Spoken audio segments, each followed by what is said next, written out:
नमस्तेऽस्तु महामाये श्रीपीठे सुरपूजिते शङ्खचक्र गदाहस्ते महालक्ष्मी नमोऽस्तुते।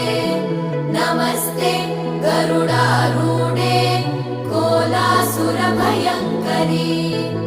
सर्वपाप हरे देवी महालक्ष्मी नमोऽस्तुते। महादेव्यै च विद्महे विष्णुपत्नी च धीमहि तन्नो लक्ष्मी प्रचोदयात्।